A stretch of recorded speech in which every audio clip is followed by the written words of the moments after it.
Hello everyone, this is Nitpicking Nerd, and recently I watched the Deep Space Nine episode called Past Tense, which was about the Bell Riots. We saw that Cisco, Bashir, and Jadzia traveled back in time to 2024, and then Bashir and Cisco got thrown into a sanctuary district, and someone stole their comm badges, and they couldn't get out of that place, which is like a giant prison. And Jadzia managed to somehow, I guess, hack her way into being rich. Like she seemed to maybe pose as someone else or something. It's kind of unclear how exactly she did that, even though she's a very clever science officer and with a lot of experience. It's still pretty weird how easily she managed to get herself on her feet, so to speak. So I guess she did that with some clever hacking abilities. She somehow was able to get money and everything. But what I want to talk about in this episode is not so much its story. I think the story is okay. The execution of it was not that good in my opinion. Like the production value of this two-parter episode is not really that good. But what I find most laughable about all of this is that this was supposed to be 2024, so it's in our near future, and yet the technology we see in this episode seems far more primitive than today's technology. For example, we see all these desk computers, and they don't have a flat screen. They seem to have those giant monitors which kind of go down in an angle into those tables. That's how all the computers look like. And they do have touch screens. You can touch the screens to do stuff, but the computer graphic itself also looks kind of ridiculously primitive. And what's most laughable is that no one apparently has a cell phone. Repeatedly people ask each other, do you have a way to contact someone? And they don't, and then no one asks the question, well, where are your cell phones? Why don't you have a cell phone? We can say that all the guys that we see inside the district, maybe they get cell phones taken away when they go in, since we are told later that the government doesn't want those people to talk with people on the outside, and so maybe all the cell phones got taken away, or maybe there are some kind of jammers installed so that they won't work inside there. The only cell phone that we did see in this whole episode was in the hands of the police detective, but even that cell phone looked really old and primitive. But again, we can say it's a stylistic design, like it's a retro future, like it is actually a very advanced cell phone. It's simply made to look like the old one, so that's my excuse for that. The fact that there are no cell phones in that district by saying that everybody got their cell phones taken away because the government didn't want them to contact anyone outside. Maybe this is kind of a dystopian future, and also we see that the internet apparently is very heavily censored in this future.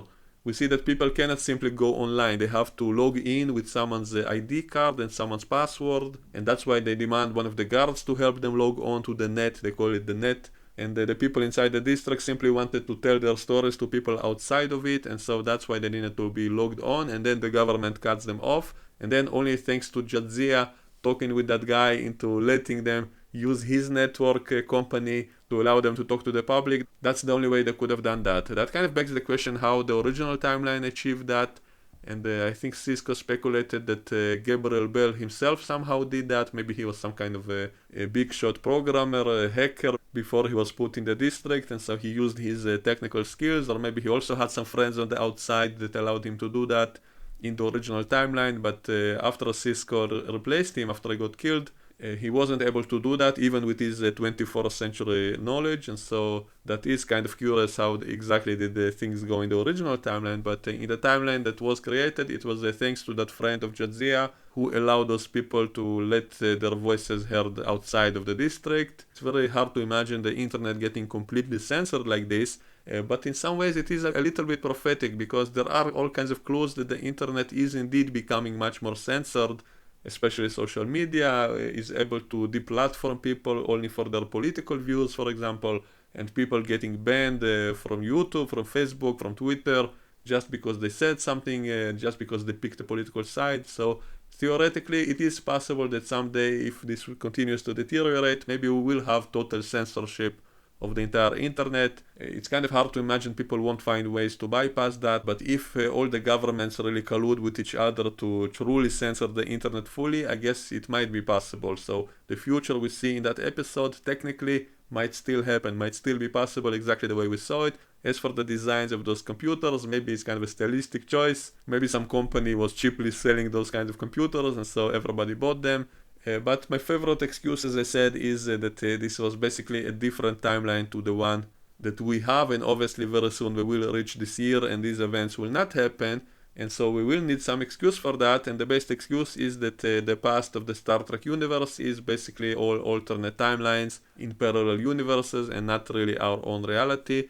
And that's one of the reasons I'm kind of okay with them using that excuse in the shows themselves to explain away all kinds of contradictions and explain why the past was changed. And so it's also a way to kind of reboot and retcon to explain away a lot of these contradictions. And if you want to hear my full elaborate analysis of all of this theory of different timelines, check out my previous videos. I will give you the links in the description of this video. Check them out, and I will see you all next time. Bye bye.